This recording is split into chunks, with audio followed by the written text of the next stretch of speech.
Il me dit, il faut que tu retournes sur la table et tu vas t'appeler Lou. Il dit, avant, moi, je m'appelais Pam. Et j'étais une femme noire et je suis mort brûlé. Il a 5 ans. Et il dit ça à sa mère. Et sa mère fait des vérifications, elle ne connaît rien de ce qui a pu se passer avec Pam. Elle fait des vérifications parce que le petit gars dit, j'étais à Chicago. Et elle dit, jamais de la vie, il nous a parlé de Chicago. Puis jamais, nous, on avait parlé de Chicago dans la famille. Il ne sait même pas le nom Chicago.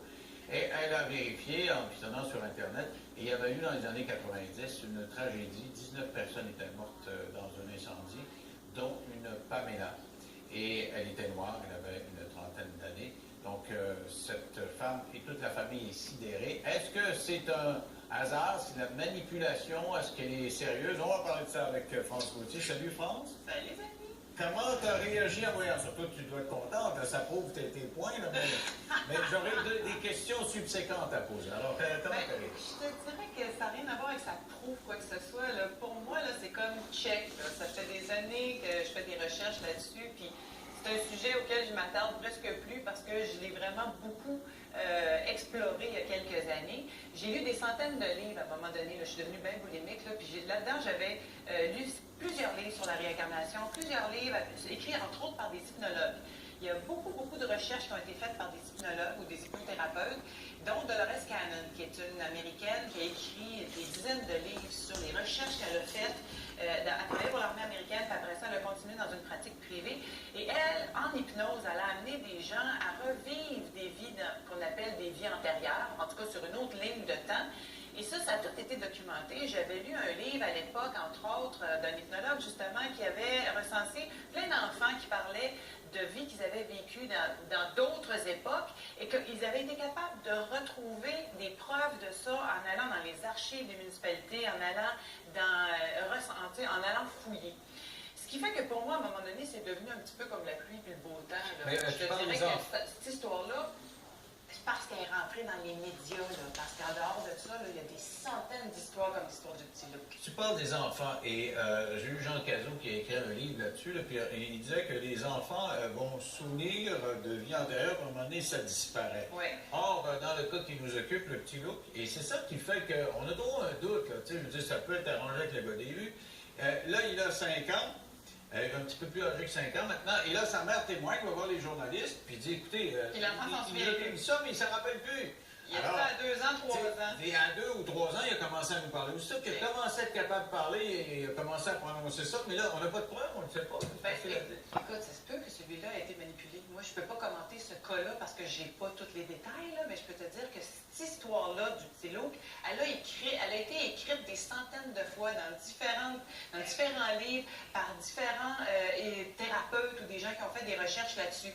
Moi, j'ai interviewé des gens ici au Québec, je les ai interviewés pour la revue La Semaine. Tu te souviens, je faisais ça pendant 4 ans. Là-dedans, à un moment donné, il y a une madame, Micheline Cormier-Epstein, pour ne pas la nommer, et cet article-là a été écrit et publié, qui me raconte que son fils, Jonathan, quand il a commencé à parler, il a commencé à lui dire que c'était difficile parce que, puis là, il ne mettait pas ces mots-là, mais il disait dans son autre vie d'avant, il était mort de faim, puis qu'il avait attendu sa maman à la fenêtre pendant des mois, puis ça fait mal mourir de faim. Puis il dit, tu sais, maman, je suis contente que tu m'aies appelé Jonathan parce que c'est beaucoup mieux que l'autre nom que tu avais choisi pour moi. 2 ans avant, elle avait fait une fausse couche, puis il devait s'appeler Michael. Alors, des histoires comme ça, j'en ai entendu des centaines. Mais est-ce que dans tous les cas, si tu as entendu un tas d'histoires de même, est-ce que c'est le cas que les enfants s'en souviennent plus? Toujours. Je l'ai écrit dans Tout se joue à chaque instant. On l'écrit dans Tout se joue à chaque instant. Le livre que j'ai écrit avec Claire Lessard, de 0 à 7 ans, les enfants sont vraiment le prolongement de la mère au début d'un point de vue énergétique. Là. Ils vont se souvenir de plein d'affaires qu'ils auraient vécues.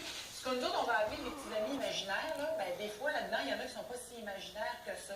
Fait qu'ils vont, puis ils vont aussi se dire, ah ben moi, je suis venu tout seul ici, puis j'ai laissé mon ami noir dans une autre vie, ou en tout cas sur le champ de bataille. Ils vont se souvenir qu'ils ont vécu quelque chose avec d'autres, puis ils ne sont pas capables, parce que là, ils n'ont pas tous les repères dans leur tête pour dire que c'est dans cette vie-ci ou dans une autre, mais ils vont témoigner de toutes sortes d'affaires que les parents vont dire, ben voyons donc.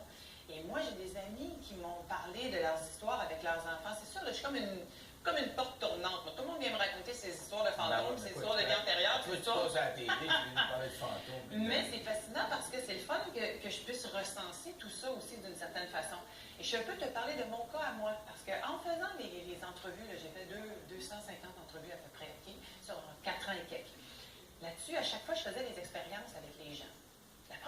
j'ai vécu ce qu'on appelle une régression dans une vie passée. Ça, c'est le terme consacré là, dans une vie antérieure. Je ne savais pas que c'était ça. Il y avait, j'ai interviewé une hypnologue, justement, une Suisse, qui était au Salon du Livre de Montréal. J'ai dit, moi, je vais aller le tester, votre affaire, parce qu'elle faisait des régressions, justement, pour permettre à des clients d'aller guérir des blessures émotionnelles qui viennent de d'autres temps. Fait que moi, je dis, on va l'essayer pour le fun. Puis là, je m'en vais dans sa chambre d'hôtel, puis tu sais, je me dis, regarde-moi, là, je suis une hyperactive, pas traitée. Elle ne sera pas capable de m'hypnotiser, tu sais. En 5 minutes, c'était fait, j'étais partie. Ça a duré 1h15. Et là, je peux te dire que ça se passe à 2 niveaux. J'ai compris parce qu'après ça, je l'ai revécu plusieurs fois, l'expérience, pour revivre différents espaces dans ma vie. Je ne peux pas expliquer ça autrement que c'est d'autres lignes de temps, là. Et c'est comme un film qui déroule. Tu es en hypnose, le film déroule, OK? Puis moi, je me voyais dans une vie où je m'en allais à l'échafaud, je m'en allais à la potence d'une certaine façon, mais je ne voyais pas ça tout de suite. Puis je finis sur la croix dans mon affaire. C'était Jésus-Christ, toi, là, écoute bien, et je me dis, et c'est là que c'est intéressant, c'est à 2 niveaux, le film continue de rouler. Moi, je me mets à penser, ben là, franchement, t'exagères, t'étais quand même pas Jésus-Christ. Le film continue à rouler, et je me vois me tourner la tête. Là, il y en a 2 autres, là. Là, je me mets à penser, c'est lequel des deux, là? C'est celui qui s'est converti? Tout le temps, je continue à penser. Et le film continue de se dérouler pour finalement une histoire plate à mort. Dans ce temps-là, il est crucifié tout 3 par 3. J'étais un bandit de grand chemin. C'était pas en tout Jesus Christ qui était à côté de moi. Ah, OK. Donc, j'étais un bum, là. J'étais un bum. Okay. Alors, j'étais un bum dans plusieurs vies, ça a l'air. Mais moi, là, je t'arrête là. J'ai été hypnotisé aussi, moi, pour l'hypnothérapie, pour essayer de mieux dormir, à cause de l'arthrite. Puis, tu pars, tu sais, c'est comme rêver, ça. L'hypnose, c'est comme rêver. Quand tu rêves, t'es arrivé de rêver de n'importe quoi. Tu peux rêver que t'es en avion, que tu voles, puis ça même en je fais des rêves prémonitoires, mais précis. Puis cette histoire-là, je t'en compte une, là. Je l'ai vécue à plusieurs reprises sur des tables de Reiki, à travers des techniques de respiration. Alors, j'ai revécu des affaires que je ne peux pas expliquer parce que j'aurais pas eu cette imagination-là. J'en relate d'ailleurs une histoire dans C'est quoi l'amour que tu as lu. À un moment donné, sur une table de Reiki, j'ai basculé et j'ai réussi à régler un problème d'auto-sabotage que j'avais dans cette vie-ci, que j'avais, je l'ai plus, mais qui était relié à une mémoire. Puis ça s'est fait sur une table de Reiki. J'ai vraiment basculé.